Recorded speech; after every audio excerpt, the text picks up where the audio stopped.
Boa noite a todos, pessoal. Não sei se entrou agora, se entrou depois. Sim, entrou. Legal, bacana. Bom, boa noite a todos. Meu nome é Júlia Feitosa, sou gerente de negócios da Conquiste. Estamos aqui em mais uma aula do nosso MBA de Customer Experience, Employee Experience. Lembrando para todos vocês que esse é o único MBA na América Latina que trata das duas metodologias. Hoje vamos iniciar uma masterclass com uma presença ilustre, Rodrigo do Vale, vice-presidente de Customer Experience da ZAIS. Todo mundo conhece as AIS, todo mundo que usa óculos, que gosta de bater uma foto, que usa uma câmera, tem que conhecer as AIS e tem que conhecer o Rodrigo. O Rodrigo é uma figura ímpar, né? Nosso cliente que a gente tem um carinho muito grande. Então, deixo a palavra com vocês. Pessoal do YouTube, muito obrigada. Desculpa pelo pequeno atraso aí de 6 minutos, 8 minutos, mas como a gente está em aula aqui, às vezes acontece, mas muito obrigada pela presença de vocês. Rodrigo, a palavra é sua. Obrigado, Júlia. Obrigado pela apresentação. Então, vamos lá. Um prazer estar aqui, pessoal. Uma satisfação grande. Roberto, muito obrigado pelo convite. A todo o pessoal da Conquiste que está nos ajudando e nesse projeto que... É um prazer, Rodrigo. É um prazer estar com você, um amigo, um executivo em transformação, que está numa empresa brilhante, numa empresa... Quem é que não conhece as AIS no mundo inteiro? E assim, Rodrigo, com um espírito de transformação, um espírito de inovação que você tem, então é um prazer trazer você para conversar com os nossos alunos.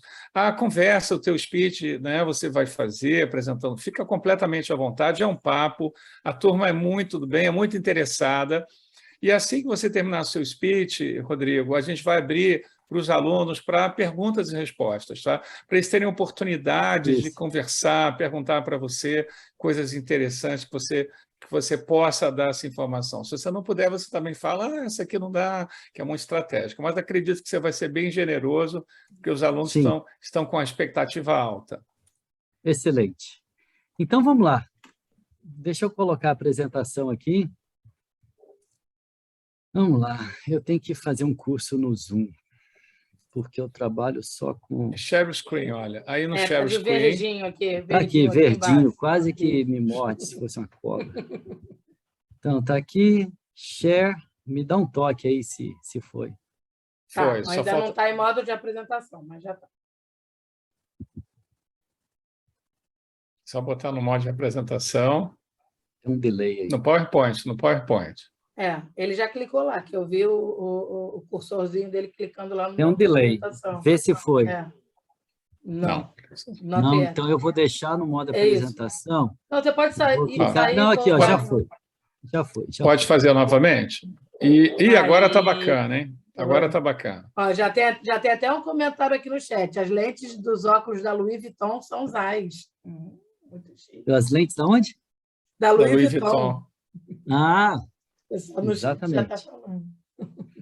Bom, vamos lá, então, começar. Boa noite, pessoal. Obrigado pelo convite, obrigado pelas oportunidades. Vou tentar aqui dar o melhor de mim para mostrar a experiência do Customer Experience com a Conquiste nas AIS, né? E o que a gente tem trabalhado aí em um ano ou algo um pouco mais do que isso.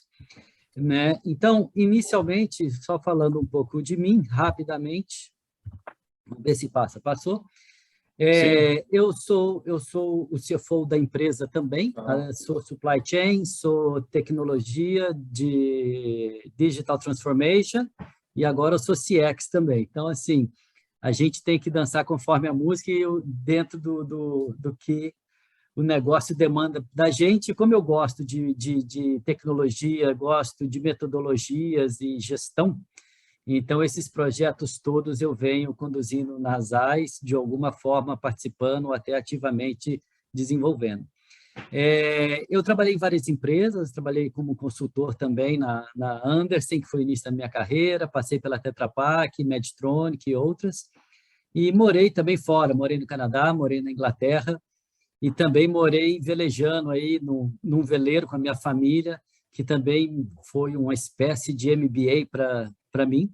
Eu fiquei 4 anos morando a bordo, full time, com 2 molequinhos pequenininhos aí que vocês estão vendo na foto.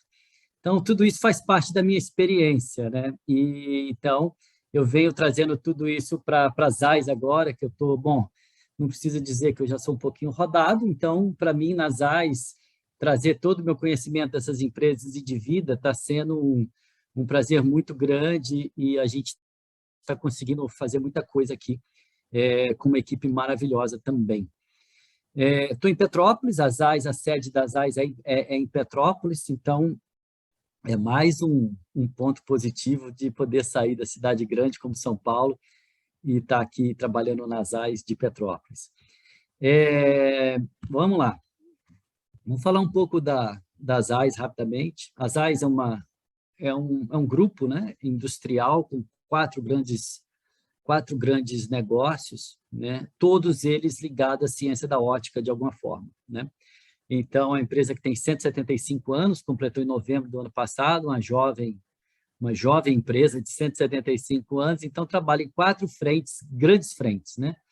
Que são semicondutores óticos. Basicamente, o que eles fazem? Eles são a tecnologia que permite você industrializar um chip, né? Sem os condutores óticos, você não consegue fabricar chip. Então, a Intel ela tem que vir para as AIS para ter essa tecnologia desse semicondutores óticos, basicamente transforma 1 milímetro quadrado no tamanho de uma cidade. Então, você pode navegar dentro do chip através desses equipamentos. E, a grosso modo, é isso. As partes de soluções industriais, que é a parte mais da mecânica de ultra precisão, a tecnologia médica, né, principalmente ligada à cirurgia, e, por fim, bens de consumo, que é onde eu estou inserido, que são as lentes oftálmicas e também as lentes de fotografia, binóculos e coisas desse gênero. Então, como eu estou nesse bens de consumo, as AIS têm 34 mil funcionários no mundo inteiro, operam praticamente em todos os países e com vendas aí de 7 bi de euros.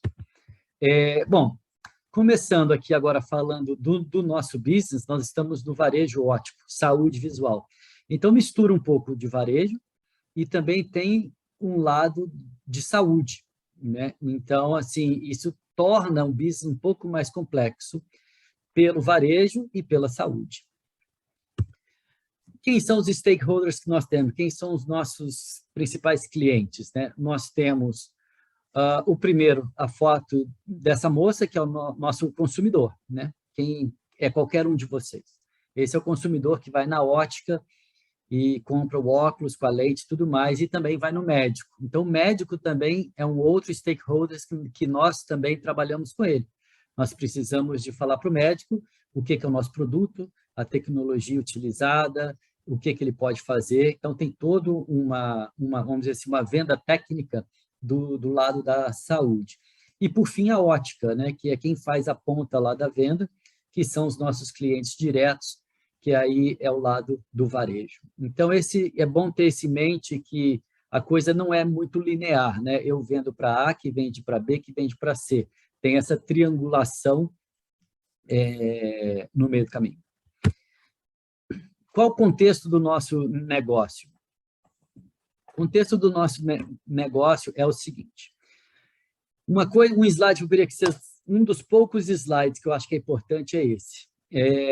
Das empresas que não atingiram seus objetivos, 90% falharam não por ter uma estratégia errada, mas por não executarem, está errado aqui, perdão, não executarem a estratégia adequadamente. Basicamente é isso. Você tem uma estratégia boa e aí na execução você falha. Então, 90% dos erros está na execução. Isso quem cunhou essa análise foi uma análise feita por Robert Kaplan, professor de Harvard na década de 90, que é o pai do Balance Scorecard, né? Então, eu achei isso muito interessante. Ao longo da vida eu fui aprendendo e por isso eu fui gostando dessas coisas da execução da estratégia muito mais do que a estratégia.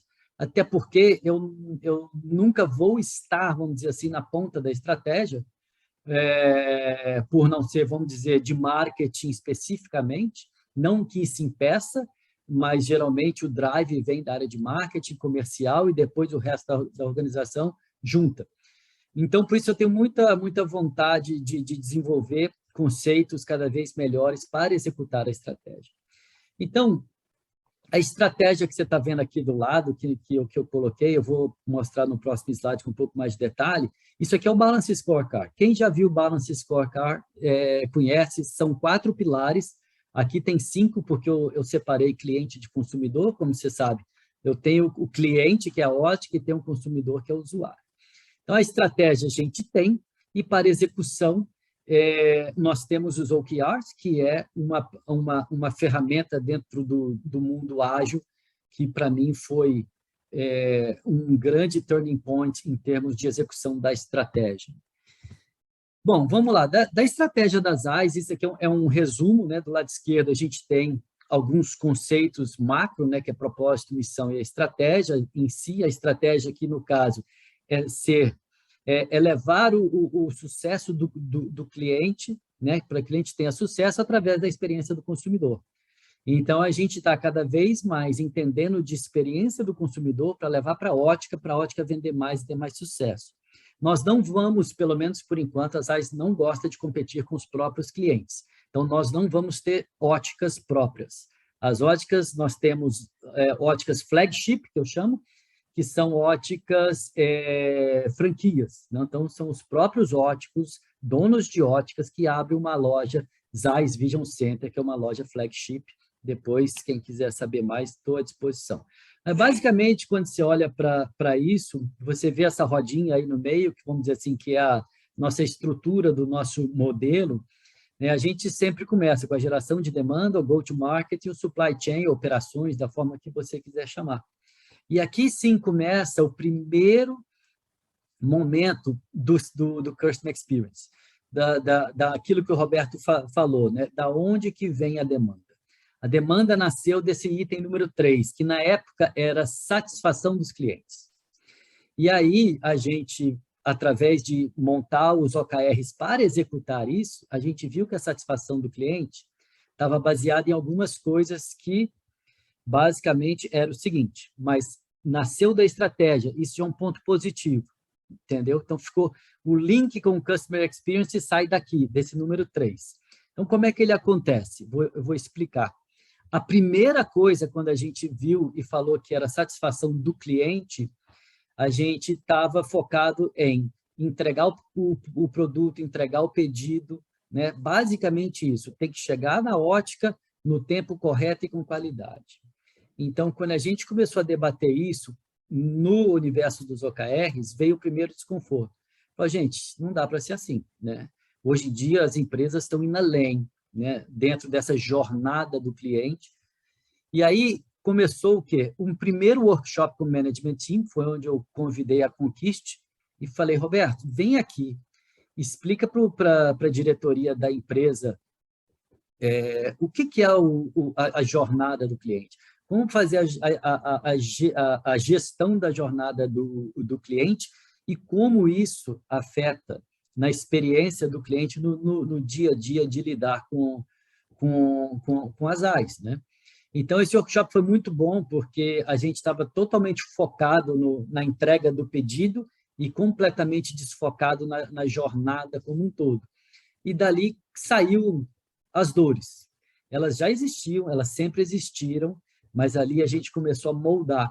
Então, dali a gente provocou esse desconforto na diretoria, aí a diretoria apoiou o projeto, né? Esse negócio a gente sempre fala, e eu vou escrever isso lá na frente, apoio do management team, apoio do top management. Esse apoio é muito perigoso, porque você tem que saber buscar o apoio. Um apoio que você vai lá, faz uma apresentação e o cara fala, beleza, vai em frente, pode não ser suficiente. Então, no meu caso, esse era um caso. Eu tinha que ter a diretoria muito bem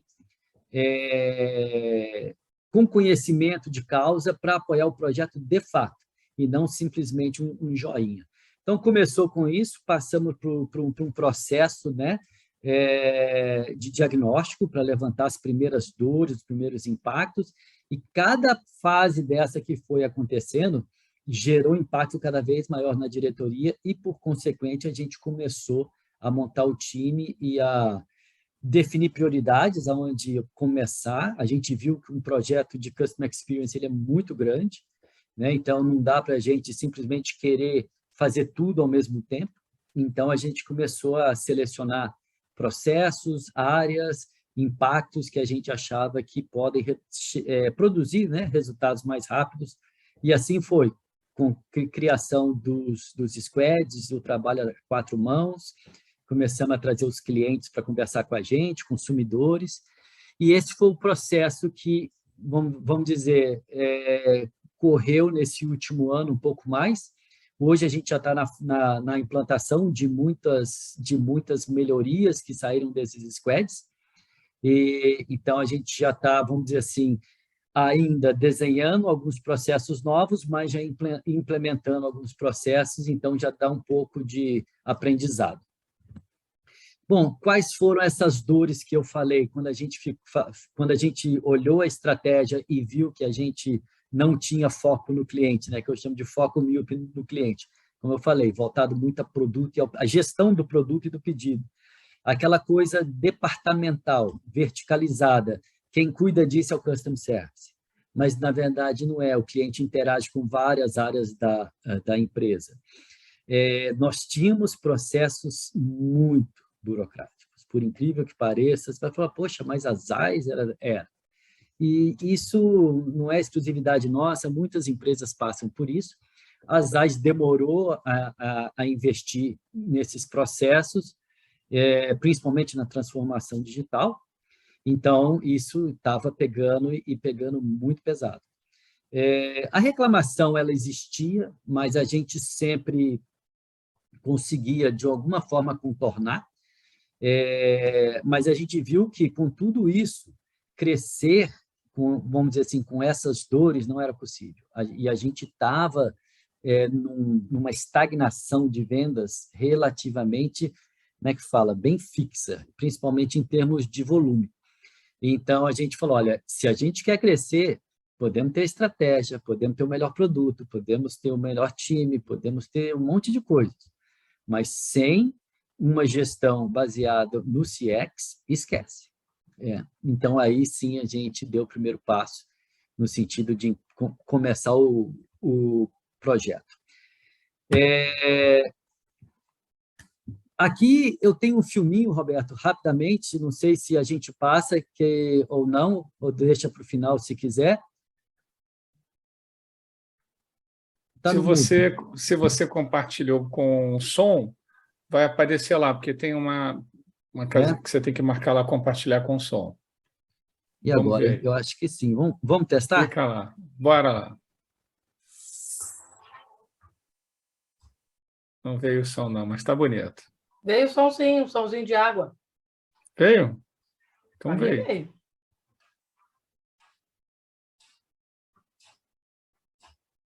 Uma musiquinha. Eu estou ouvindo, não sei se o pessoal está ouvindo.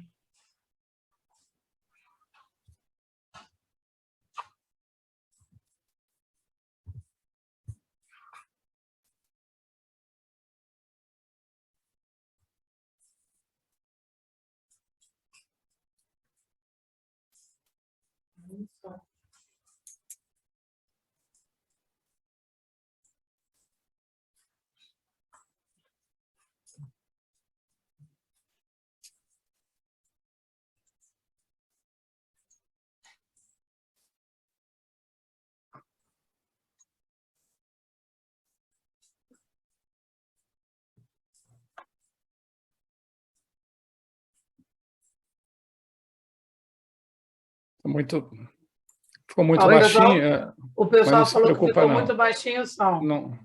Mas é lindo mesmo sem som. Só era música. Eu não estava cantando. Não tem problema. Bom, essa foi uma apresentação que a gente fez para o grupo de liderança das AIS, com várias pessoas, parte da disseminação do projeto também, mas eu vou explicar nesse slide. Chegando para o final aqui, então, da nossa experiência, vou falar um pouco, falei das dores, agora dos acertos do projeto. E também vocês podem me perguntar das coisas que deram errado. Primeiro, engajamento do top management. Eu acho que eu estressei esse ponto razoavelmente aqui. Colocar no time as pessoas mais preparadas. né? Não adianta você colocar aquela pessoa que é mediana ou que não tem conhecimento só para compor. Então, tem que colocar as pessoas mais preparadas. Nós temos agora esse mindset da agilidade com as ferramentas e a gente vem usando isso categoricamente. Está dando um resultado incrível.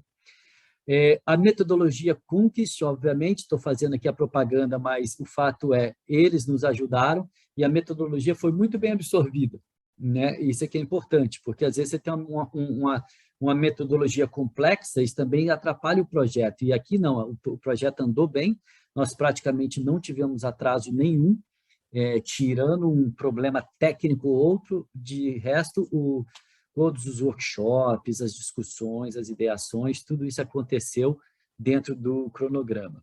Transformação digital foi um negócio que a gente começou um tempo atrás, então, com isso, algumas coisas muito importantes já estavam preparadas, como o Data Lake, que é importante, entre outras coisas. Outras não, como a parte de digitalização dos processos, mas aí faz parte também da execução.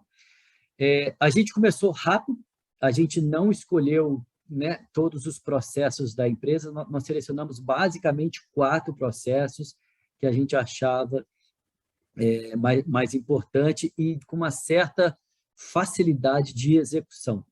E principalmente o primeiro projeto, que era o de maior impacto e está indo ao ar agora, praticamente, se não me engano, hoje para amanhã. Então, assim, isso também é importante, porque esse projeto, como eu falei, hoje a gente está aqui, a gente já está nele há um ano, então nós ficamos muitos meses fazendo ideação, fazendo mapeamento de processos, definindo o que é cada experiência e tudo mais, então dá uma angústia, então eu acho que fazer a gestão disso é muito importante. E é onde eu te coloco o último ponto, como change management, é que, paralelamente, desenvolver isso. Então, por exemplo, um filme como esse, muita gente fala, pô, Rodrigo, esse filme é babaquinha, não precisa disso, não precisa. Não, como é que fala? Não subestime o poder dessas ferramentas, principalmente quando você está num público grande, você está na organização inteira. Os funcionários, eles querem ver o que a empresa está fazendo de forma com impacto. Então, se eu não faço um filme desse, que quem fez esse filme foi a Conquist que nos ajudou a desenvolver isso, se você vai com um slide preto e branco, não dá impacto. Quando você tem um time grande, você tem que gerar impacto.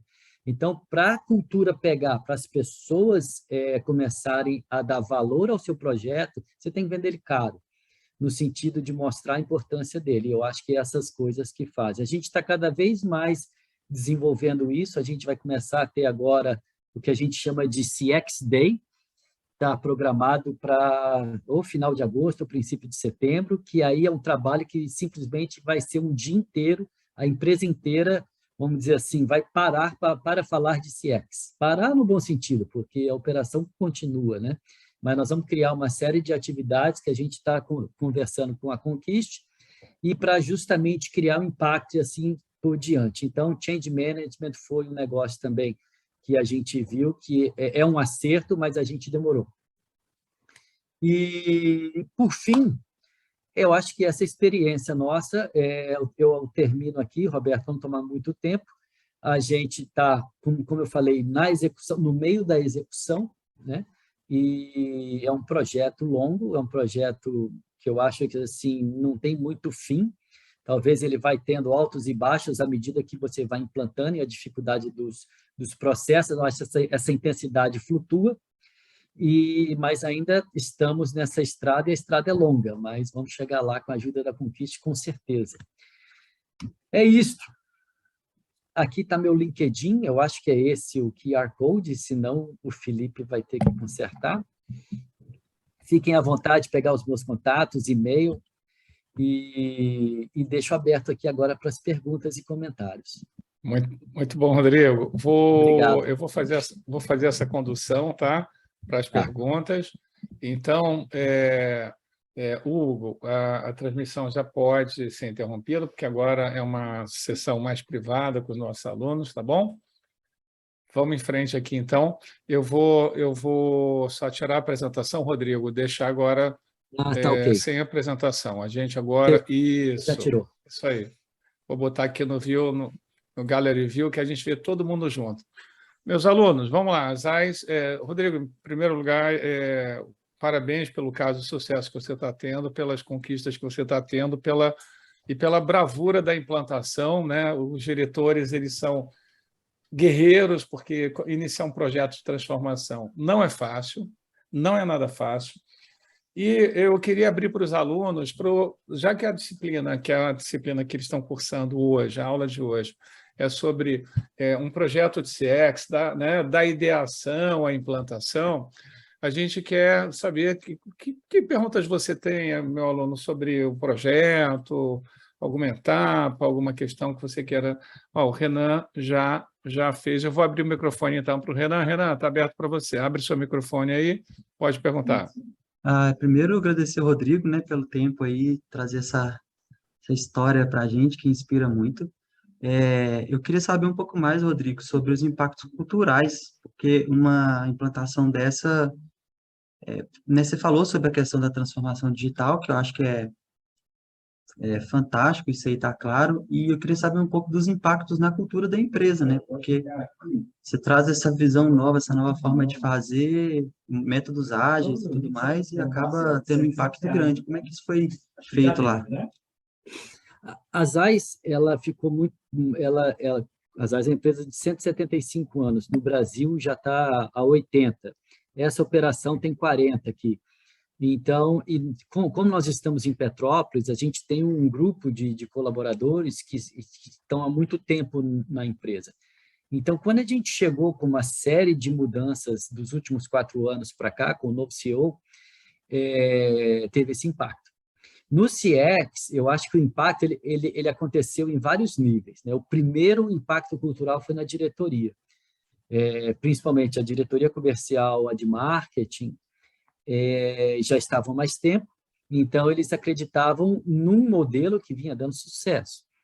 Então, a primeira coisa cultural é mudar a cultura da diretoria. É mais difícil.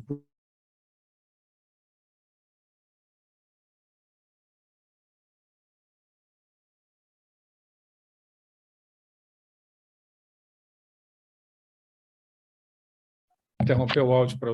É isso que eu ia falar, que ficou mudo. Eu achei Rodrigo, que era seu áudio interrompeu, Rodrigo. Acho que ele caiu, Roberto. Ele deu uma congelada aí, Ele né? está muito travadão lá. Tá. Eu acho que ele caiu um instantinho. Vamos aguardar aí um retorno, rapidinho. Uma variação de internet.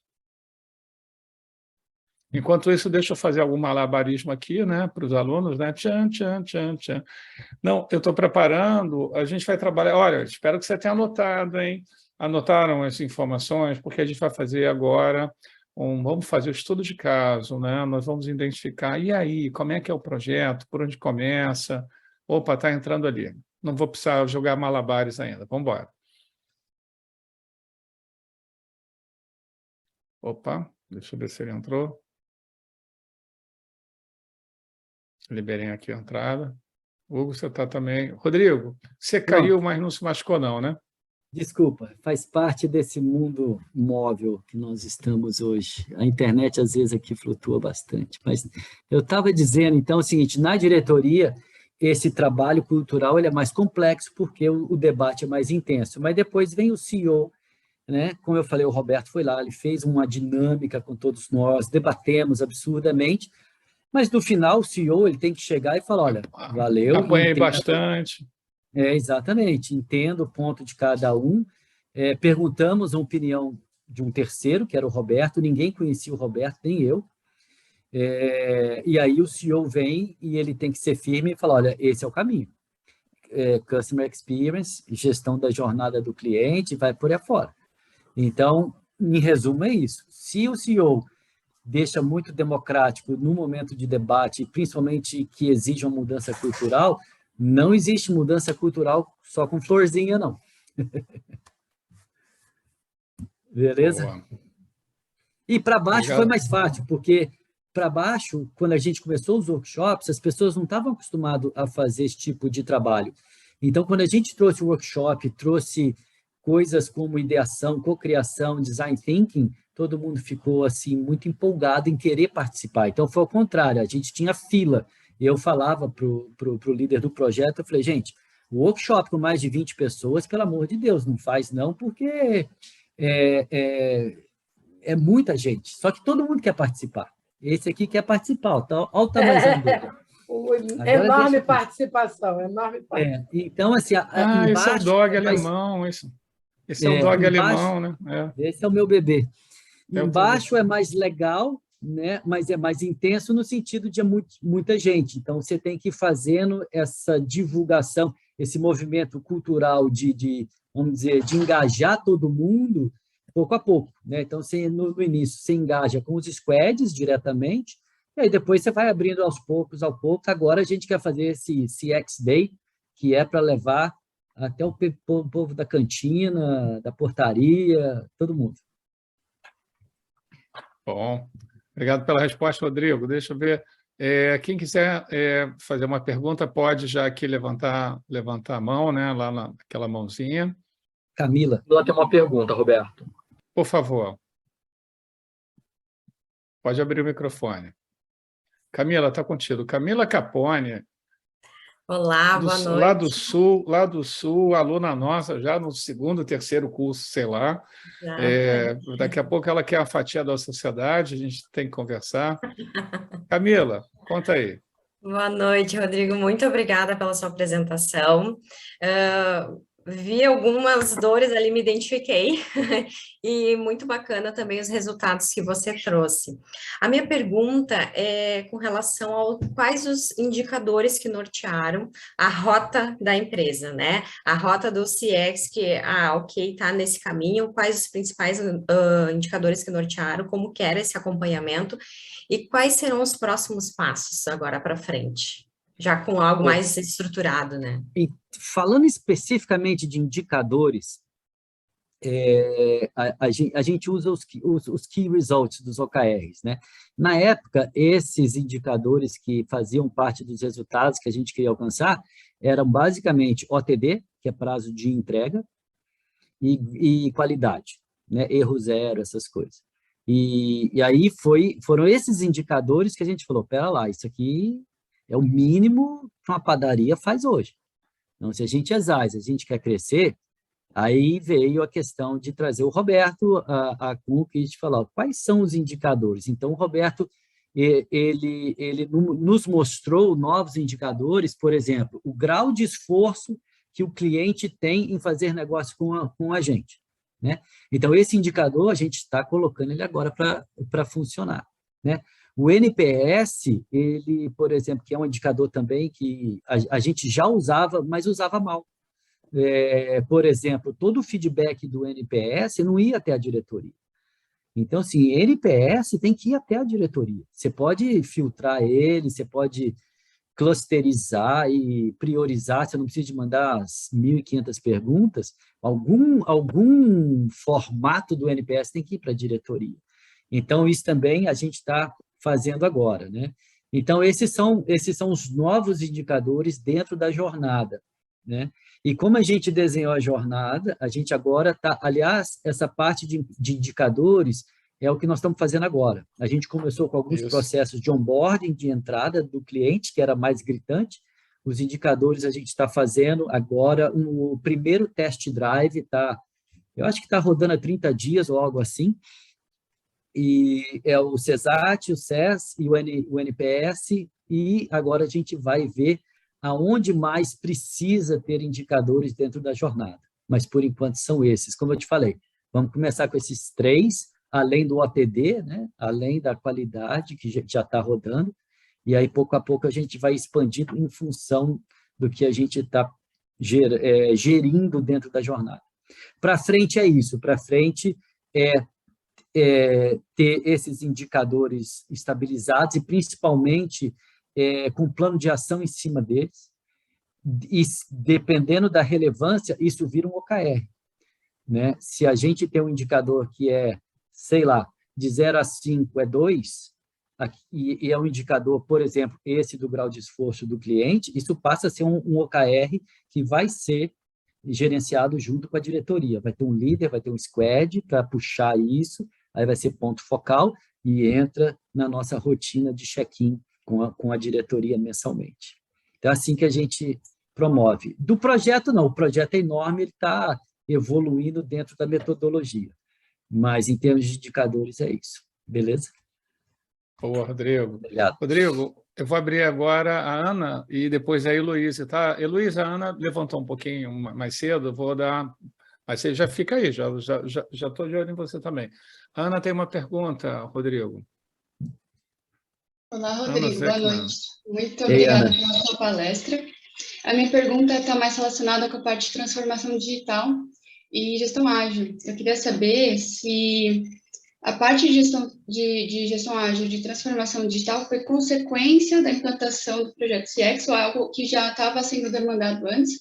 Já tinha surgido, ou surgiu com o CX, surgiu depois? Como é que foi esse processo? Eu gravei, depois, se você quiser, me manda uma mensagem, tem um videozinho do Agile Trends, que é um evento que acontece em São Paulo, muito legal, e eu fiz uma participação exatamente nessa pergunta que você me falou. Depois eu te vem passo primeiro, o link, tá? né? Mas, basicamente, é a minha história nas AIS. Eu chego nas AIS com a necessidade de criar essa execução da estratégia. Com isso, eu trago tanto o Balance Scorecard e o OKR, que foi a primeira mudança dentro da diretoria e depois para os demais, para a linha da gerência, né? Em seguida, vem a transformação digital. Então, eu trouxe um líder já com experiência, então ele começou a trazer os primeiros conceitos. A gente tinha um gerente de TI tradicional, bom, mas não tinha essa visão da transformação digital. E a transformação digital não é você trazer inteligência artificial, essas coisas, é saber entender o negócio e do negócio você falar assim, qual que é a melhor ferramenta que eu trago. Então, na primeira coisa que a gente teve nas AIS, a gente queria conhecer o consumidor mais de perto. A gente estava muito distante, a gente só tinha a ótica como cliente, o consumidor está muito longe.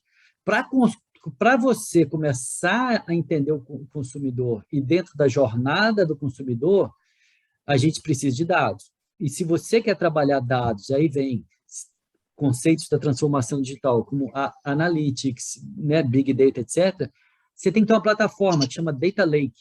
Então, a primeira coisa que a gente fez foi o Data Lake. Com o Data Lake, tudo ficou possível. Sem isso, não adiantava a gente fazer nada, né? Então, foi assim que começou a transformação digital.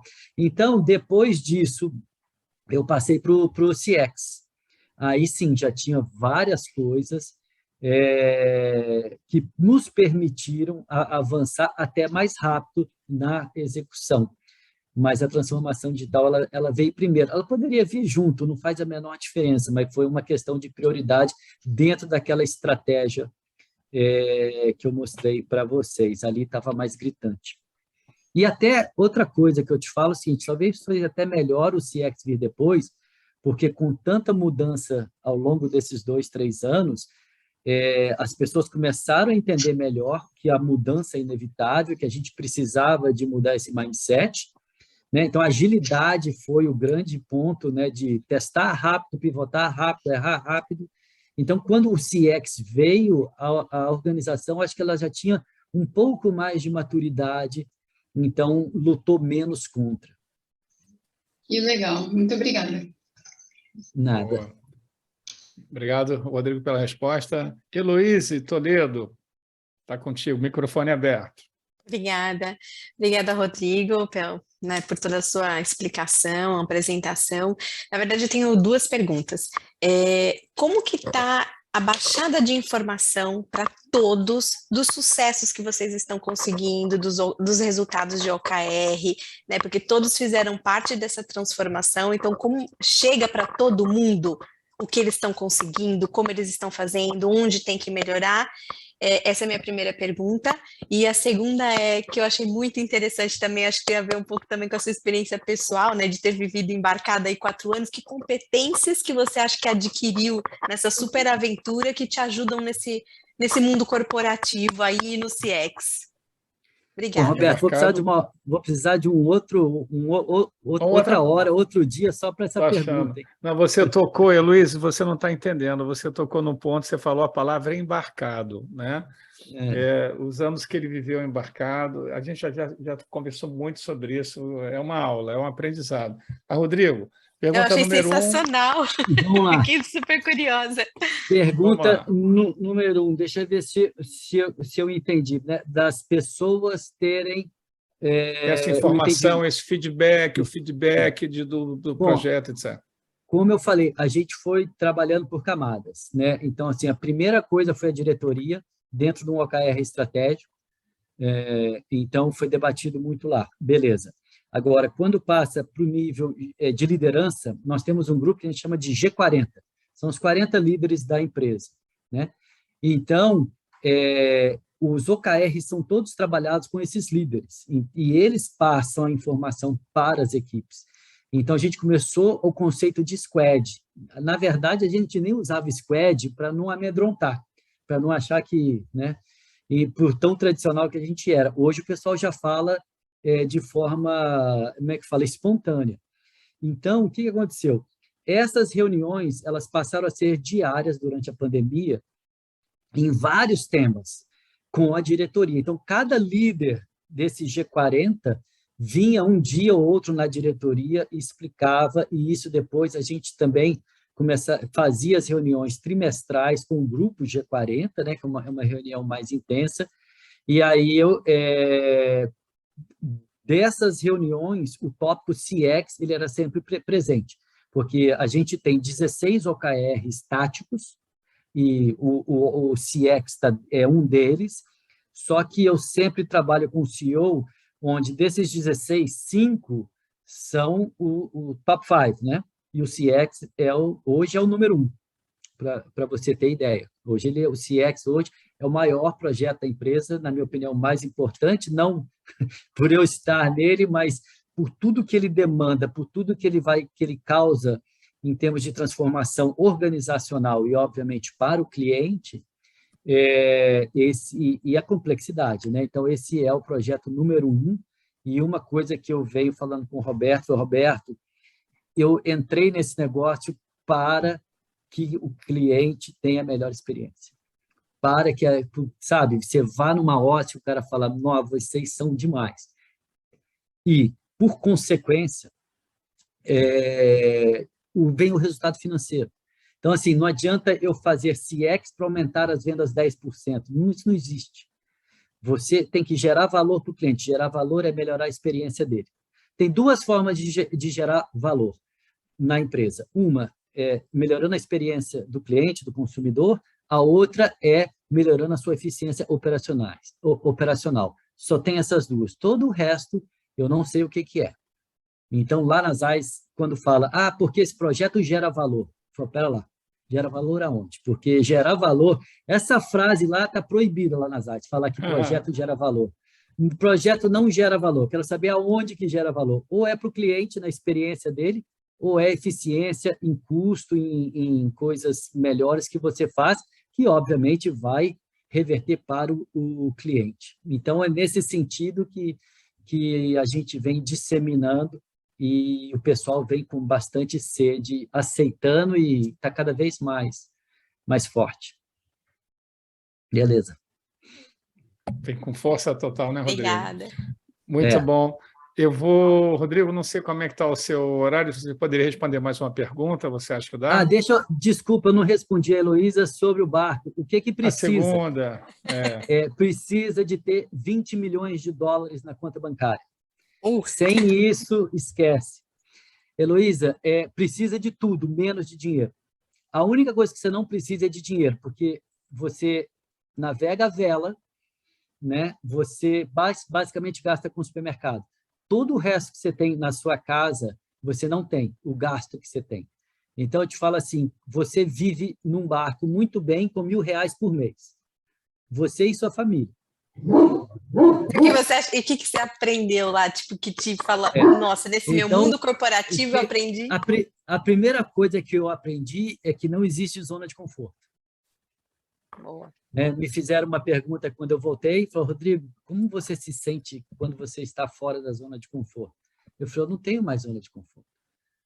Para mim, qualquer coisa, assim, quando o Roberto me fez a pergunta, por exemplo, convite para vir aqui, tem gente que faz suar debaixo do braço, não sei o quê, não sei o quê. Eu venho aqui na boa, e se o Roberto falasse, olha, se ele me chamasse 5 minutos em cima, eu também iria numa boa.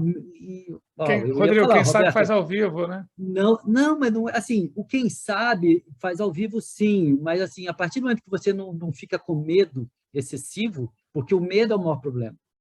Então, quando você sabe lidar com o medo, então a primeira coisa que eu fiquei muito mais confortável é no mundo corporativo. Antes da viagem, eu ia ficar muito mais nervoso, fazer uma apresentação para um presidente global da empresa, sabe aquela coisa? Então, medo de projeto, quando falou de CX, não vamos mexer com isso, vai, né?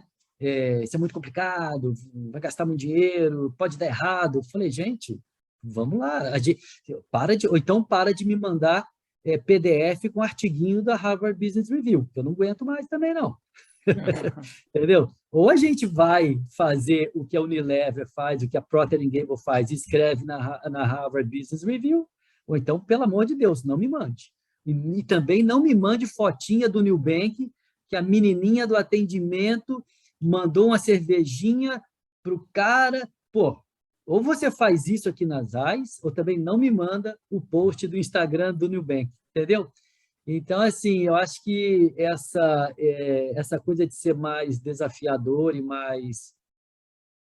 menos medo, né, me deixou mais à vontade.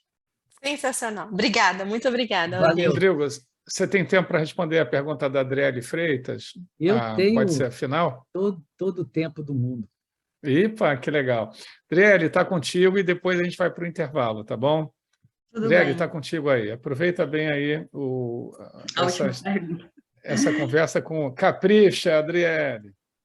Boa noite, Rodrigo. A minha pergunta é sobre o Squad.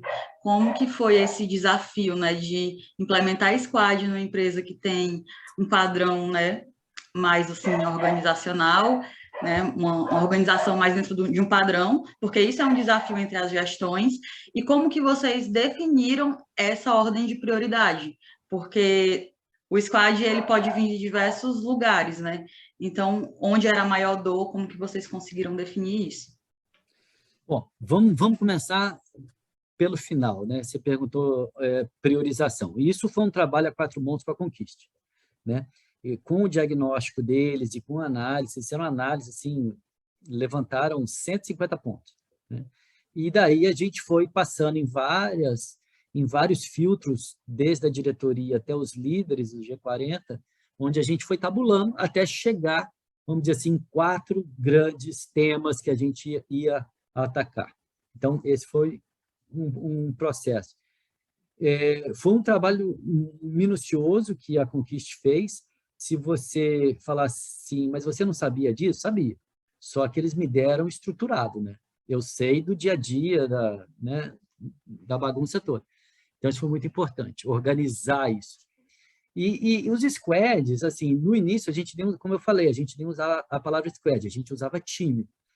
O desafio desse negócio não foi nem fazer isso acontecer no sentido de motivação, mas o problema é o seguinte, a expressão que todo mundo fala, né? Você tem que trocar a roda, a hélice do avião com o avião voando, trocar a roda do trem com o trem andando, seja lá o que for. Mas você tem um projeto de CX que vai criar um novo formato de gestão do negócio e, ao mesmo tempo, você tem uma área de customer service, atendimento, operação, que está no dia a dia, operando o dia a dia, atendendo cliente, tirando dúvida. E até então, eu só tinha um time. Então, eu tive que partir no meio e falar, agora você vai trabalhar no projeto e você vai continuar a rodar a operação. Isso que é o mais difícil, porque não tem braço suficiente. E não dá para contratar em duplicidade, porque você estoura as despesas da empresa. Então, essa parte, esse quebra-cabeça, esse xadrez de pensar algumas pessoas, tirar da operação, levar para o projeto. Aí a gente trouxe uma pessoa de fora para dar um suporte na operação, para o líder do projeto ficar mais dedicado no projeto. Ou seja, a gente fez um trabalho meio cirúrgico para manter o projeto bem e para a operação não descarrilhar. Agora, descarrilhou, entendeu? Não é fácil. Então, descarrilha, você corre, traz de volta, monta plano de ações de curtíssimo prazo, né? E aí a coisa vai andando, porque não tem jeito, você está dividindo, um recurso você está dividindo em dois, é muito difícil. E esse projeto é um projeto grande, então, assim, a gente colocou muita gente, mas esse é o risco maior.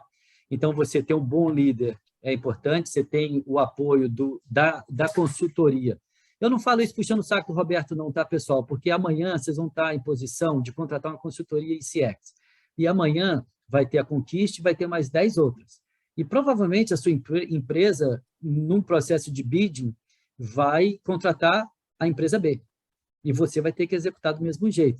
Então, sabendo dessas coisas, é importante. Então, assim, a Conquiste nos deu uma confiança e, muitas vezes, a mão na massa para nos ajudar na questão crítica. Olha, estourou o problema aqui, o que eu faço? Pô, corre. Vamos, chama aqui, chama gente, traz consultores e traz gente da operação e resolve. Opa, beleza, funcionou, então vamos continuar. Então, você ter o suporte disso é muito importante, né? Você trabalhar a 4 mãos. Obrigada. Muito bem. Foi esclarecedor. Olha quem veio para a nossa aula. Bom, são 20 horas, Rodrigo, são 19h59, eu acho que aqui a gente tem que fechar aí até respeitando o horário do palestrante. O Rodrigo, ele tem aqui, pessoal, o chapéu hoje do Rodrigo aqui não é um chapéu de cliente, é um chapéu de um executivo que está implantando o CX e vivendo a implantação. Por isso que a gente convidou você, Rodrigo, por conta do nome da disciplina, e foi muito aderente, né? Foi muito aderente. Rodrigo é um executivo que tem uma característica forte de implantação, como ele falou, ele gosta de... Não adianta só ter estratégia, a estratégia está no plano, está no papel, está na mente. E a implantação da estratégia é o maior desafio, seja a estratégia melhor do mundo ou a que você pode criar. Então, o Rodrigo é um executivo muito preparado, com experiência internacional, e que aí, Rodrigo, um agradecimento a você por ter compartilhado aqui com nossos alunos e também parabenizar você por você ser um executivo que respeita o projeto, né? Que gosta, que discute, que não é que isso é muito importante no projeto, essa participação, essa conversa no projeto. Você não está com um projeto só por ter mais um projeto, você está no projeto para mudar alguma coisa. Parabéns, obrigado pela palestra e a gente se encontra quarta-feira, eu estou aí pegar um friozinho em Petrópolis, tá? Isso aí, a turma obrigado, continua pessoal. Aqui antes do intervalo. Beleza, obrigado, bom curso para vocês e estou à disposição para quem quiser mais detalhes. Obrigada a você. Muito obrigada. Muito obrigada. Obrigada, muito obrigada.